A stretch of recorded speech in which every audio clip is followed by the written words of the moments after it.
वंदे पुरुषोत्तमम। भविष्य के निर्माता कौन? हम लोगों ने स्वप्न देखा और वो स्वप्न है, स्वप्न भविष्य के लिए देखा जाता है, स्वप्न आने वाले दिनों के लिए देखा जाता है, स्वप्न नए पीढ़ियों के लिए देखा जाता है। तो इस स्वप्न हमने जो देखा, इस भविष्य का निर्माण कौन करेगा?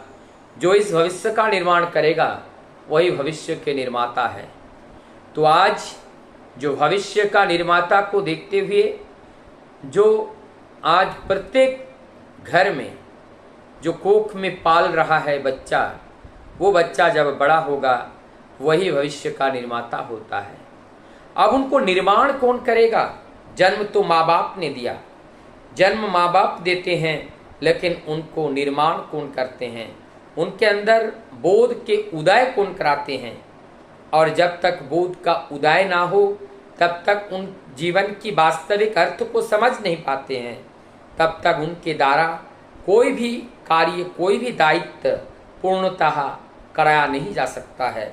इसलिए ज़रूरत है कि उनको निर्माण करने के लिए एक निर्माता की ज़रूरत है। और वो निर्माता कौन होते हैं? उस भविष्य के निर्माता कोख में पाल रहे उस छोटा शिशु, उसके लिए जिम्मेदार होते हैं, जो उनको जन्म देने वाले माता पिता सर्वप्रथम। उसके बाद समाज, समाज के प्रत्येक व्यक्ति समाज के निर्माण के लिए दायित्व पूर्ण उनके ऊपर जिम्मेदारी होती है। और इस समाज को आगे ले जाने के लिए समाज की कुछ मुखिया होते हैं, समाज के कुछ पथ प्रदर्शक होता है, और उस समाज के पथ प्रदर्शक के द्वारा सुंदर अगुवाई से समाज की एक नई दिशा मिलती है। लेकिन ये जो दिशा देने वाले जो हमारे दिशाहारी हैं, यदि उनमें कोई विकृतियां आ जाएं तो समाज पतन की ओर जाते हैं। इसीलिए हम वर्तमान में जो हैं वो हैं, वर्तमान में जो हम डूब रहे हैं वो डूब रहे हैं, वर्तमान में जिस परिस्थितियां का सामना करना पड़ रहा है वो पड़ रहा है। लेकिन अब हम लोगों को उस बात को सोचना पड़ेगा कि ऐसी खामियां आने वाले दिनों में हमारी जो बच्चे हम लोग छोड़ के जाएंगे उनके भविष्य में ना आए। उनके लिए ज़रूरत है कि उनको निर्माण करना, उनको निर्माण करने के लिए ज़रूरत होती है एक अच्छा शिक्षक की। शिक्षक अच्छे कौन होते हैं?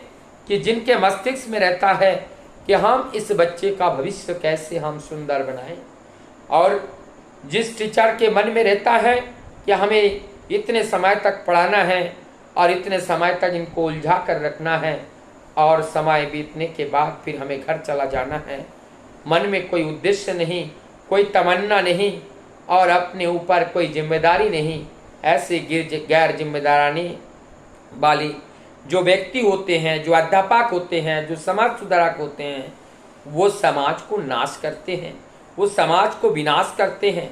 तो इस तरह के शिक्षक कभी भी वो आदरणीय नहीं होते हैं। तो हर समय जो भी जहाँ पर जिस पोस्ट में बैठा हुआ हो वहाँ पे बैठ कर के जिस व्यक्ति के लिए आप कार्य कर रहे हो, जो समाज के लिए कार्य कर रहे हो, सदैव और अगर हमारे मस्तिष्क में रहे कि उनके भविष्य के बारे में किस तरह से हम उनको एक अच्छे नागरिक बनाएं, किस तरह से हम उनको एक अच्छे टीचर बनाएं, किस तरह से हम उनको अच्छे सैनिक बनाएं, किस तरह से हम उनको एक अच्छे अफसर बनाएं। तो ये सब हम जो भी बनाए एक सुंदर बनाना है, और सुंदर बनाने के लिए ये जो जिम्मेदारी है मुख्यतः वो एक अध्यापक के ऊपर होते हैं, टीचर के ऊपर होते हैं।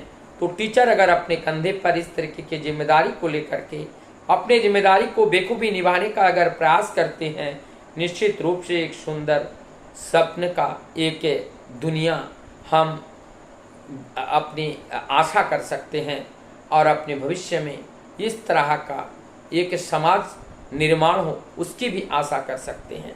तो ज़रूरत है समाज में, शिक्षकों में जो परिवर्तन है, अमुक परिवर्तन लाना होगा, और उस विचारधारा को आदर्श के साथ जुड़ने के बाद ही आता है। ठाकुर जी ने बोले हैं, जिस छात्र का शिक्षक के प्रति टान होता है उस शिक्षक के अंदर विद्या बुद्धि उतनी प्रगाढ़ होती हैं, और जिस टीचर का अनुराग इष्ट के प्रति होती हैं, मंगलमय के प्रति होते हैं और ईश्वर के प्रति होते हैं, सत और सत्य के प्रति होती हैं, प्रकृति के प्रति होता है, वो शिक्षा बच्चों को ठीक से दे पाते हैं। लेकिन जिनके जीवन ही केंद्रायित नहीं है, विकेंद्रित जीवन दूसरे को केंद्रायित कर ही नहीं सकता है। तो आज वर्तमान समाज में शिक्षकों की स्थिति यही है, वो स्वयं ही विकेंद्रित है और स्वयं विकेंद्रित वाले दूसरे को केंद्रित होने की शिक्षा कैसे दे। शिक्षा का अर्थ ही है नीति, शिक्षा का अर्थ ही है विधि, और इस विधि इस नीति को परिपालन करके चलने से व्यक्ति अनुशासित होते हैं, चरित्रवान होते हैं, बलवान होते हैं, ज्ञानवान होते हैं, धनवान होते हैं और वो सर्व ऐश्वर्य से ऐश्वर्यजित होते हैं। और ऐसे होने के लिए इसके मूल में जरूरत है एक निष्ठावान शिक्षक की, और उस निष्ठावान शिक्षक पाने के लिए ही परम दयाल श्री ठाकुर जी ने एक विधान दिए हैं कि जो शिक्षक हैं उस शिक्षक का अनुराग इष्ट के प्रति कराना होगा। अगर नहीं है तो वो आदर्श केंद्रित जीवन अगर उनका नहीं है तो वो दूसरे को एक आदर्शवान छात्र नहीं बना सकते हैं। तब जब एक आदर्शवान छात्र नहीं बनेगा और वही छात्र तो अपने जो संरचना है देश की, अपने संपूर्ण विश्व की और उसका दायित्व निर्वहन करने का कार्य कोई एक व्यक्ति तो लेता ही है। यदि उस व्यक्ति के चरित्र में खोट है तो कितना भी संसाधन आप सुंदर कर लो, लेकिन वहाँ पर सब कुछ रसातल में चला जाएगा, सब कुछ बर्बाद हो जाएगा। तो इस बर्बादी से बचने के लिए शिक्षा की जो व्यवस्थाएं हैं उनको सुंदर करने के लिए जो जैसे छात्रों को गुरु के प्रति टान होगा, अनुराग होगा, विश्वास होगा, भक्ति होगा, माता पिता और गुरुजन की तरह उनको सम्मान करेगा, वो सम्मानीय होगा और गुरु आदर्शवान होगा। जैसे गुरु और चेला इस तरीके से जब होगा तो एक नए समाज का गठन होगा। और ऐसे होता था, तब होता था जब गुरुकुल की व्यवस्था थी। मैकले ने आकर के हमारी गुरुकुल व्यवस्था को भंग करके हमारी संस्कृति को उन्होंने तोड़ा है और उस टूटी हुई संस्कृति को पुनर्जीवित करने के लिए पुरुषोत्तम का आविर्भाव इस धरा पर हुआ है। हम लोगों को जागना होगा, समझना होगा कि परम दयाल श्री ठाकुर जी के आने का हेतु क्या है, क्या कारण क्या है। हम जितने जल्दी जग जाएंगे उतने जल्दी हमारा सवेरा होगा। हम जगने में अगर देर करेंगे सवेरा भी देर होगा, क्योंकि वो इंतजार कर रहा होगा हमारे जगने के अवसर पर। तो हमें जगना पड़ेगा, प्रभु के उस निर्देश को पालन करना पड़ेगा, नहीं तो ये समाज जिधर को जा रहा है ये काल के मुंह में जाकर के समा जाएगा और एक नए सृजन का शुरुआत तो होगा। वो दिन अब दूर नहीं है। इसीलिए ज़रूरत है कि हम अपने को सुधारें, अपने परिवार को सुधारें, अपने परिवेश को सुधारें, अपने समाज को सुधारें और संपूर्ण राष्ट्र को हम सुधार लेंगे। लेकिन इसके बीच में जो प्रथम लिंक है वो हमें स्वयं को सुधारना पड़ेगा। व्यक्ति जीवन जब सुधरेगा दाम्पत्य जीवन सुंदर होगा, जब दाम्पत्य जीवन सुंदर होगा तो पारिवारिक जीवन सुंदर होगा, जब पारिवारिक जीवन सुंदर होता है तो समाज और फिर राष्ट्र जीवन भी सुंदर होता है। और ऐसे सुंदर जीवन ही सबको सुंदरता की अनुभव दिला सकते हैं।